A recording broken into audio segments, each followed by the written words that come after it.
Hello guys, good morning. Kumusta po kayong lahat? Welcome to my vlog. So for today's video is nakaligo na ako guys. Charot. Nakaligo na ako pero hindi pa ako kumakain ng breakfast. So maganda ang sikat ng araw ngayong umaga. Kasi it's already 7 AM in the morning, pero tingnan mo naman ang sikat ng araw. So, i-open muna natin ang ating bintana para meron naman tayong hangin na pumapasok dito sa loob ng bahay. So, as you can see guys, makalat pa rin dito sa aming second floor. Nakatiwangwang pa rin ang mga kumot doon at saka unan. At saka ito, ililipat ko ito dito kasi nakaharang siya sa aming pintuan dito. So, i-open ko ang aming pintuan.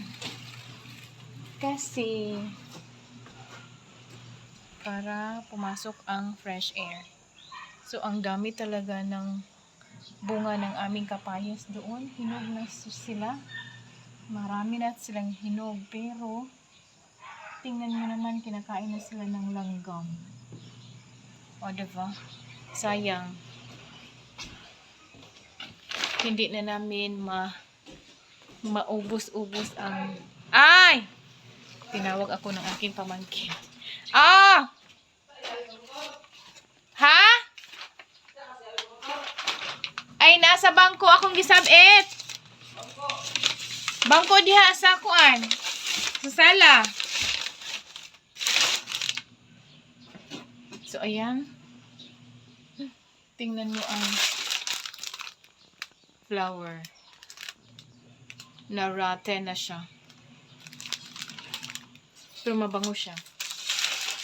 Bulaklak yan ng aking anak. Noong 18th birthday niya. Binigay ng kanyang boyfriend, Char. So, ayan, hindi pa ako nakapagligpit ng aking kumot. Kinuha ko kasi ang arenola.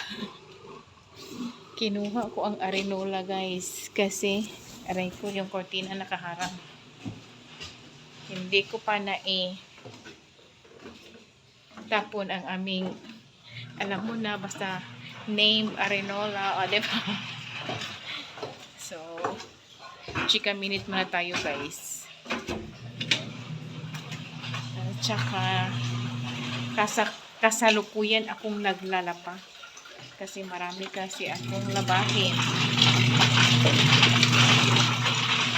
kasi last week hindi ako nakapaglaba. So hayaan ko muna yan na umiikot-ikot ang aming washing machine. So pasok tayo dito sa aming kusina. So tingnan mo naman ang aming door jamb. So, ang nagawa kahapon ng aming panggay is itong mga lumang door jamb namin. So, itong lumang door jamb namin, tinanggal siya kasi inaangat na siya. O, diba? So, meron pa rin nakaharang dito na steel kasi gusto nilang i-level dyan sa sahig. So, nilagyan nila ng bridging para hindi gagalaw yung door jamb. Kasi patitigasin pa kasi nila itong nilagay nila na finishing. So, ayan. Ito yun. So, hanggang dito. Yan. So, makalat pa rin dito sa aming kusina.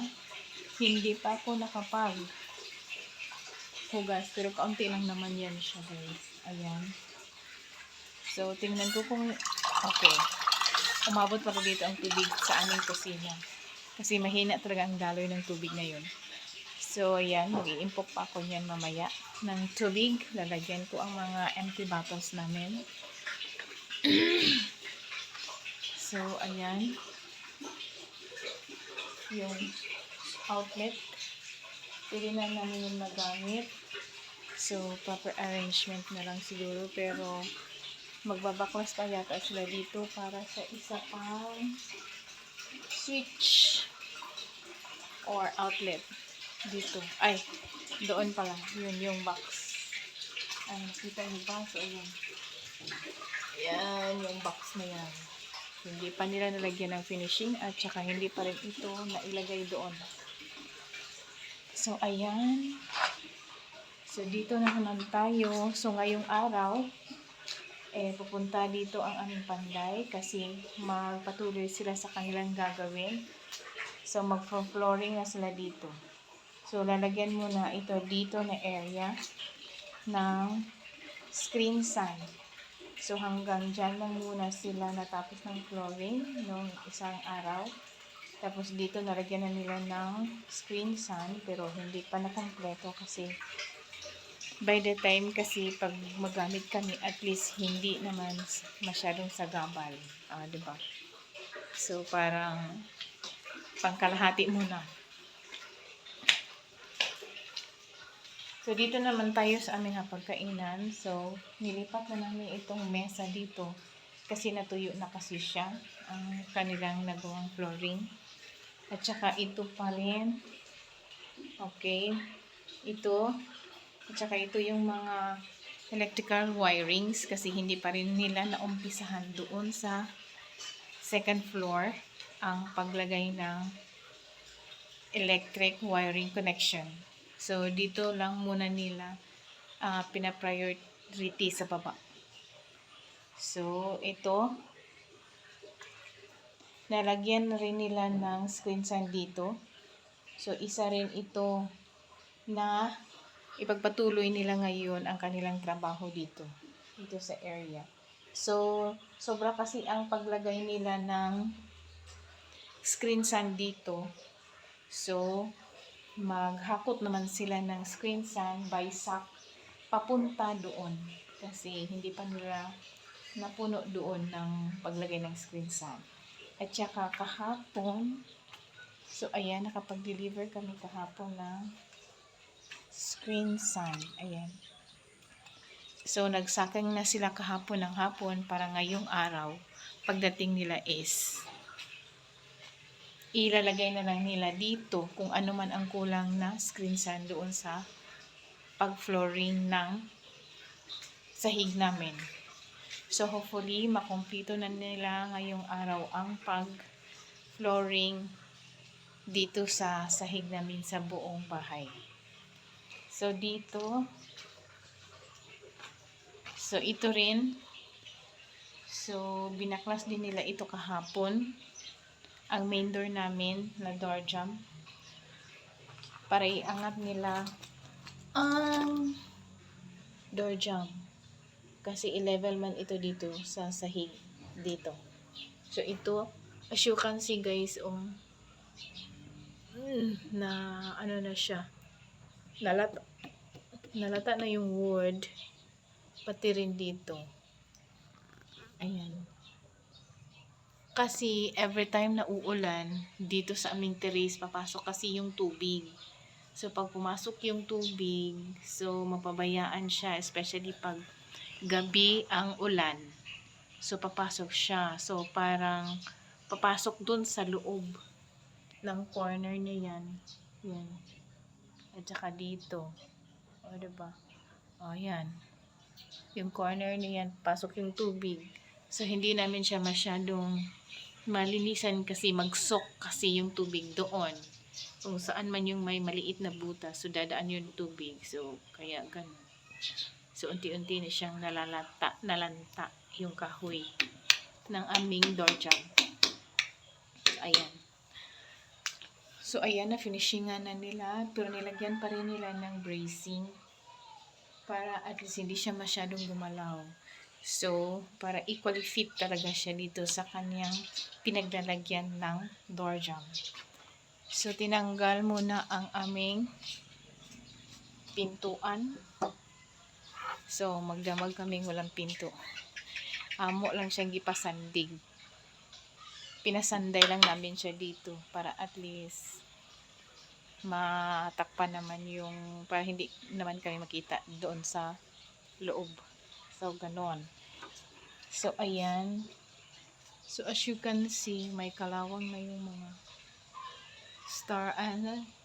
yung screw niya. Yan. Kasi matagal na rin kasi ito. Mga ilang years na ba to? Pero, pwede pa rin naman siyang magamit. So, ayan. So, meron ng mga screw na taya na. So, kailangan naman namin palitan. So, ayan. Pero, meron pa naman kaming extra doon na mga ganito. Okay. So, ayun. So, update sa mga electrical wiring connection. So, dito lang muna sa baba ang kanilang pinagtrabahuan.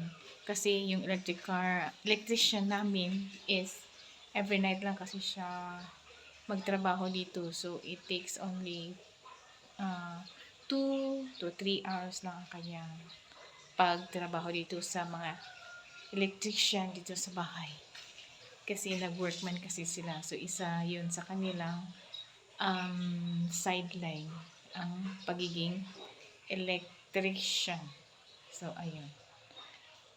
So, dito, hindi pa rin nila nalagyan ng finishing kasi kulang pa kasi yan ng wire. I think number 8 daw na wire. So, bibili pa kami ng number 8 na wire para ikabit dyan. Yung para sa breaker talaga ng wire. So, ganun. So, saka na lang daw kami bibili ng number 8 na wire pag na fully install na nila yung mga wirings. Especially ito sa baba at saka sa itaas ng bahay. Para, na lahat. Para pang-isahan na kumbaga. Okay, so yung electrician lang ang nakakaalam ang proper explanation nun. So, pakita ko naman sa inyo guys ang aking ulam. So, ang uulamin ko ngayong araw is breakfast. Is natitira na tuna fresca. Fresca tuna flakes. At saka leftover na kanin. Marami kasi ang niluto ng aking anak na kanin kagabi. So, pinainit lang namin yan sa rice cooker. Hindi pa sa makain ako kasi nagugutom na talaga ako. Simple lang ang ulam. Hala, parang na-stop na yata ang aking washing machine. So, kailangan ko na naman siyang paikutin. Pero kukuha muna ako ng aking pinggan. Kasi nagugutom na akit.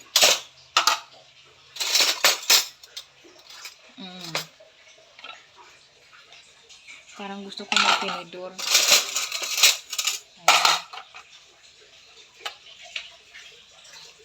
So, kain tayo, guys.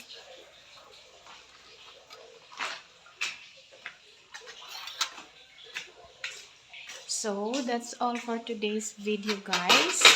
Ano ba yan? Ano nangyari sa akin? Blouse.